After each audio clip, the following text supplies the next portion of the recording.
Hello प्यारे बच्चों, स्वागत है आपका अपने YouTube channel LK sir study hub में। जिस चैनल पे आप इंग्लिश ग्रामर की शुरुआत कर चुके हैं और इंग्लिश ग्रामर के अंतर्गत अभी भी हम लोग बेसिक पे रही हैं। और बेसिक में आज जिस टॉपिक को हम पढ़ने वाले हैं उसका नाम है फंक्शन ऑफ द नाउन, मतलब संज्ञा के कार्य। तो संज्ञा जो होती है वो 6 प्रकार से कार्य करती है। पहला कार्य क्या है? सब्जेक्ट ऑफ द वर्ब, मतलब क्रिया के कर्ता के रूप में जो संज्ञा होती है वो क्रिया के कर्ता के रूप में कार्य करती है। दूसरा, ऑब्जेक्ट ऑफ द वर्ब और प्रीपोजिशन, मतलब वो क्रिया के ऑब्जेक्ट के रूप में काम करेगी या प्रीपोजिशन के रूप में काम करेगी। तीसरा, कंप्लीमेंट ऑफ द वर्ब, ठीक, कंप्लीमेंट मतलब पूरक, क्रिया को पूरा करने के लिए कार्य करेगी। चौथा है पोसेसिंग द नाउन, पोसेसिंग मतलब संबंध या अधिकार। एक नाउन जब दूसरे नाउन के ऊपर अपना संबंध या अधिकार व्यक्त करता है तो उसको पोसेसिंग कहते हैं। इसके लिए भी संज्ञा कार्य करती है। चौथा, अपोजिशन टू ए नाउन, मतलब संज्ञा में पास पास होना। जब दो संज्ञाएं पास पास होती हैं तो उसको हम लोग अपोजिशन टू ए नाउन बोलते हैं। और छठवां है बीइंग एड्रेस, मतलब संबोधन करना। बीइंग एड्रेस का मतलब संबोधन करना। तो नाउन क्या करती है? क्रिया के कर्ता के रूप में कार्य कर सकती है, क्रिया के ऑब्जेक्ट के रूप में कार्य कर सकती है अथवा प्रीपोजिशन के रूप में कार्य करेगी, क्रिया के पूरक के रूप में कार्य करेगी, नाउन पे संबंध या अधिकार दिखाने के लिए कार्य करेगी, नाउन को पास पास रखने में कार्य करेगी और संबोधन करने में काम करेगी। अब ये जो कारक है इनको अभी मैंने शॉर्टकट में इसलिए बताया कि अभी हमें इसी के बेस पे कारक पढ़ते हैं। और जब हम लोग कारक को पढ़ेंगे ना तो ये 6 कार्य इसी कारक के अंदर हम लोग पढ़ लेते हैं। इसलिए यहाँ केवल आपको जानना है और इनका डिटेल हम लोग कारक के अंदर पढ़ेंगे, ठीक। तो कारक, कारक क्या होता है? देखो बताया गया है संज्ञा के उपरोक्त, उपरोक्त मतलब ऊपर जो कार्य लिखे गए हैं उन्हीं कार्यों के आधार पर कारकों का निर्धारण किया जाता है। मतलब ये 6 कार्य ही कारक का क्या करते हैं? निर्धारण करते हैं, ठीक। अब ये इससे होता क्या है? कारक द्वारा यह पता चलता है कि किसी नाउन का प्रयोग किस प्रकार किया गया है। मतलब इन 6 में से किस प्रकार, मतलब 6 ही कार्य करेगा नाउन, तो 6 में से कौन सा कार्य कर रहा है ये कौन बताता है? कारक द्वारा पता चलता है, ठीक। तो कारक को बेसिकली हम लोग 3 भागों में बांटते हैं, नॉमिनेटिव केस, ऑब्जेक्टिव केस और पोसेसिव केस। नॉमिनेटिव केस मतलब कर्ता कारक, ऑब्जेक्टिव केस कर्म कारक और पोसेसिव केस मतलब संबंध कारक, ठीक। आप इसको नोट करो, फिर एक एक को हम डिटेल करते हैं।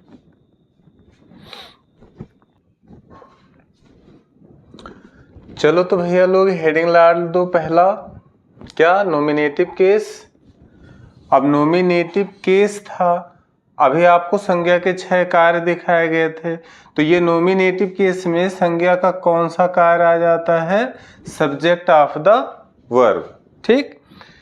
तो नॉमिनेटिव केस मतलब कर्ता कारक, और कर्ता कारक के अंतर्गत सब्जेक्ट ऑफ द वर्ब, संज्ञा का कौन सा कार्य आ जाता है? सब्जेक्ट ऑफ द वर्ब आ जाता है।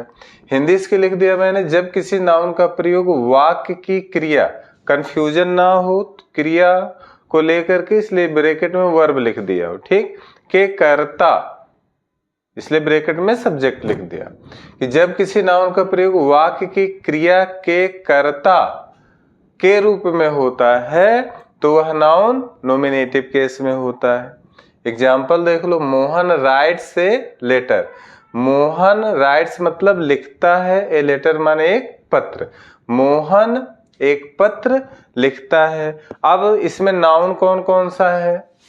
2 नाउन है, एक है लेटर, ये नाउन है, और एक मोहन। तो अब इसमें हमको नॉमिनेटिव केस ढूंढना है, तो क्रिया कौन सी है? राइट। अब कौन लिखता है? कौन लगा करके हम सब्जेक्ट की पहचान कर लेते हैं। या किसने भी लगा लो, इंग्लिश में हो ही होता है। तो लिखना है ना, तो कौन पत्र लिख रहा है? मोहन। या कौन लिखता है? तो मोहन। दो नाउन अगर है, कौन लिखता है तो मोहन लिखता है, ये मिलेगा। ऐसा नहीं मिलेगा कि पत्र लिखता है, ठीक। मोहन लिखता है किसको? पत्र को, ठीक। तो इस पर असर पड़ा हुआ है, तो ये मोहन जो इसमें है वो क्या होगा? नॉमिनेटिव केस होगा। अब अगर इसी में से ऑब्जेक्टिव केस पूछता, नीचे मैंने लिखा है, लेकिन अगर समझने की बात हो या पहले पढ़ लो तभी समझाता हूं। ऑब्जेक्टिव केस, ऑब्जेक्टिव केस के अंतर्गत कौन सा कार्य आ जाता है? नाउन का ऑब्जेक्ट ऑफ द वर्ब। अब इसको देखो, ऑब्जेक्टिव केस या ऑब्जेक्ट ऑफ द वर्ब में आपने देखा था तो दो पार्ट हुए थे, एक था ऑब्जेक्ट ऑफ द वर्ब और द प्रीपोजिशन था, ठीक। तो उसे ध्यान देना है, तो उसमें इसीलिए ए लिखा हूं, दूसरे का ए, मतलब उसमें दो पार्ट थे। तो एक अभी ऑब्जेक्ट ऑफ द वर्ब था और एक है प्रीपोजिशन। तो फिर प्रीपोजिशन को देखेंगे। पहले आप ऑब्जेक्टिव केस के अंतर्गत कौन आता है? ऑब्जेक्ट ऑफ द वर्ब आता है। सेम हिंदी ऐसे लिखी गई है जैसे यहाँ आपने लिखा है। अंतर क्या हुआ है? यहाँ कर्ता लिखे थे तो उसकी जगह पे कर्म हो गया है, ठीक। अगर क्रिया का कर्ता देखा जाएगा या अगर कोई नाउन क्रिया के कर्ता के रूप में यूज हुआ होगा तो नॉमिनेटिव केस, क्रिया के कर्म के रूप में यूज हुआ होगा तो वो ऑब्जेक्टिव केस होगा। अब बात समझ में पहले ये समझ लेना है कि आखिर ऑब्जेक्ट किसे कहते हैं, सब्जेक्ट किसे कहते हैं? जो कार्य करता है, कार्य करने वाला सब्जेक्ट होता है। तो ऑब्जेक्ट किसे कहते हैं? यहां मैंने लिख दिया है कि जिन शब्दों पर किए गए कार्य का प्रभाव पड़ता है, ठीक। कार्य का प्रभाव जिस शब्द पे पड़ेगा वो क्या होता है? कर्म होता है। इस वाक्य में देखो, मोहन राइट्स ए लेटर, तो कार्य का प्रभाव, कार्य क्या हुआ है? लिखना। तो क्या लिखा गया है? पत्र लिखा गया है, ठीक। तो यहां जो लेटर होगा वो ऑब्जेक्टिव केस होगा। यहां देख लो, आपको मिला है अब्दुल प्लेड क्रिकेट। क्रिया कौन है? प्लेड, खेला। इसका असर किस पे पड़ रहा? अब्दुल पे या क्रिकेट पर? तो क्रिकेट पे पड़ेगा। तो यहाँ जो क्रिकेट है वो क्या है? ऑब्जेक्ट ऑफ द वर्ब है या ऑब्जेक्टिव केस में है। और यही अब्दुल की बात आती तो अब्दुल ने ये क्रिया किया है, खेलने का काम किसने किया है? अब्दुल ने। तो अब्दुल नॉमिनेटिव केस है। क्या खेला गया है? प्रभाव, खेल का प्रभाव किस पे पड़ा है? क्रिकेट पे पड़ा है, तो क्रिकेट ऑब्जेक्टिव केस में, ठीक। अब इसको नोट करो। फिर दूसरे, चलिए, तो जो दूसरा पार्ट था, दूसरे का दूसरा पार्ट, टू बी, क्या? Object of the preposition. इसके अंतर्गत देखो क्या है कि जिस ऑब्जेक्ट का संबंध क्रिया से ना होकर प्रीपोजिशन से हो। अगर ऑब्जेक्ट का संबंध क्रिया से है तो वो ऑब्जेक्ट ऑफ द वर्ब होगा, अगर प्रीपोजिशन से है तो ऑब्जेक्ट ऑफ द प्रीपोजिशन होगा, ठीक। तो उसे ऑब्जेक्ट ऑफ द प्रीपोजिशन कहते हैं। जैसे example, she is playing in the room. She is playing, वह खेल रही है, ठीक। अब इसका संबंध क्रिया से नहीं हो रहा। क्रिया जो है इसका संबंध खेलने से नहीं हो रहा है। कहाँ? अब बता रहा, इन द रूम। ऑब्जेक्ट जो है वो कहाँ है? इन द रूम, कमरे के अंदर खेला जा रहा है, ठीक। तो वो डायरेक्ट ऑब्जेक्ट से नहीं इसका रिलेशन हो रहा वर्ब का। किससे हो रहा? प्रीपोजिशन से हो रहा। इन द रूम, ऐसे कहता ना कि सी इज प्लेइंग, वह खेल रही है, ठीक। जैसे सी इज प्लेइंग क्रिकेट, तो वह क्रिकेट खेल रही, डायरेक्ट क्रिकेट से रिलेशन हुआ। अब यहाँ क्या है? She is playing in the room, वह कमरे के अंदर खेल रही है, ठीक। तो डायरेक्ट ऑब्जेक्ट से ना होकर किससे हुआ है? प्रीपोजिशन से हुआ है। अब बात आएगी ना, तो हो गया ऑब्जेक्ट। अब ऑब्जेक्ट दो प्रकार के हो गए, मतलब ऑब्जेक्ट के बारे में अब जानने की, थोड़ा डिटेल जानने की बात आती है, क्योंकि अगर आप आगे टेंस पढ़ोगे तो वहां भी ऑब्जेक्ट की बात आती है।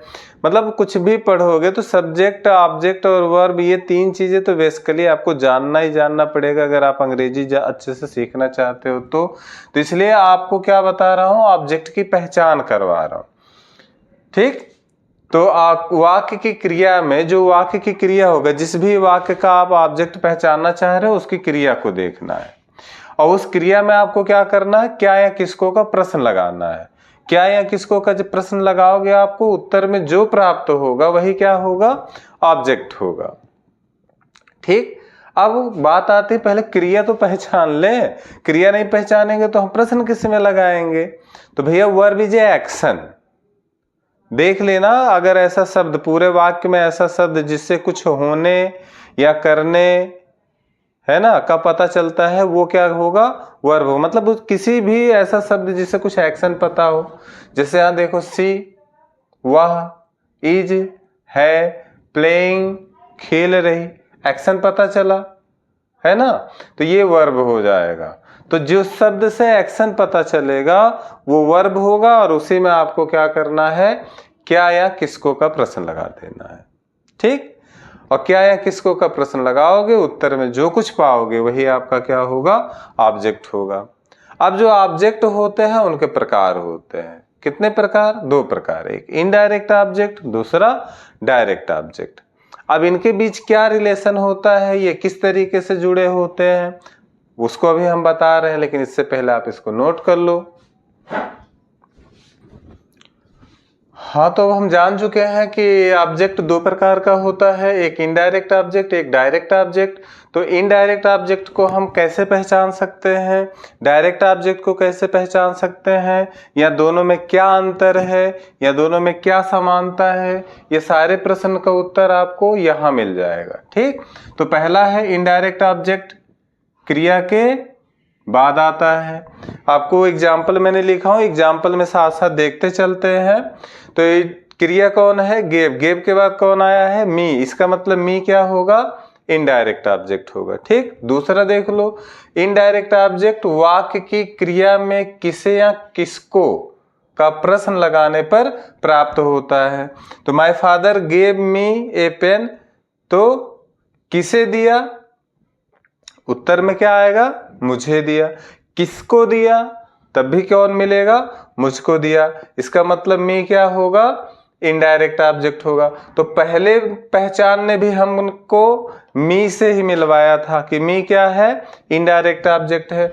दूसरा पहचान भी हमें किससे मिलाता है, मी से ही मिलाया। चलिए तीसरे के पास आते हैं। तीसरा क्या कह रहा है, इनडायरेक्ट ऑब्जेक्ट प्रायः सजीव होते हैं। तो यहाँ देख लो ये सजीव है भी, इसका मतलब तीनों पहचान एकदम करेक्ट है। और मी क्या है, इनडायरेक्ट ऑब्जेक्ट है। अब डायरेक्ट ऑब्जेक्ट की बारी आती है। क्या बताया, डायरेक्ट ऑब्जेक्ट इनडायरेक्ट ऑब्जेक्ट के बाद आता है। तो इनडायरेक्ट ऑब्जेक्ट अब हमने पहचान लिया है, मी है। इसके बाद देखिए आया है पेन, तो इसलिए ये क्या है, डायरेक्ट ऑब्जेक्ट है। दूसरा डायरेक्ट ऑब्जेक्ट वाक्य की क्रिया में क्या का प्रश्न लगाने पर प्राप्त होता है। तो क्या दिया, तो क्या मिलेगा, कलम दिया। ठीक, अर्थात कलम क्या है, डायरेक्ट ऑब्जेक्ट है। तीसरी पहचान से देखते हैं, डायरेक्ट ऑब्जेक्ट प्राय निर्जीव होते हैं, तो पेन निर्जीव है। इसका मतलब है कि यहाँ भी ये तीनों पहचान एकदम करेक्ट होते हैं, सही होते हैं। इसका तात्पर्य ये है कि ये तीनों पहचान अगर हमें पता रहे तो हमको ऑब्जेक्ट ढूंढने में या ऑब्जेक्ट के में भेद करने में कोई फर्क नहीं होगा। ठीक, हाँ, एक चीज ध्यान देना है कि जिन वाक्यों में दो ऑब्जेक्ट होते हैं वहां ये सिचुएशन होती है। मान लो वाक्य में एक ही ऑब्जेक्ट है कि मेरे पिताजी ने कलम दिया, ठीक, तब भैया गेव के बाद अब ये नहीं कि वहां सजीव आएगा, तब निर्जीव ही आ सकता है इसके बाद। लेकिन अगर दोनों हो, ये सिचुएशन कब की है, ये पूरा सिचुएशन कब का है कि अगर एक ही वाक्य में दो दो ऑब्जेक्ट हो तब का है। अगर दो दो ऑब्जेक्ट नहीं है वाक्य में तब सिंगल है तो इजी है। इन तीनों में से कोई भी जो भी प्रश्न लगाने से मिल जाएगा उसके द्वारा आप ऑब्जेक्ट की पहचान कर लोगे। ठीक, तो आप इसे नोट करो, फिर आगे बढ़ते हैं।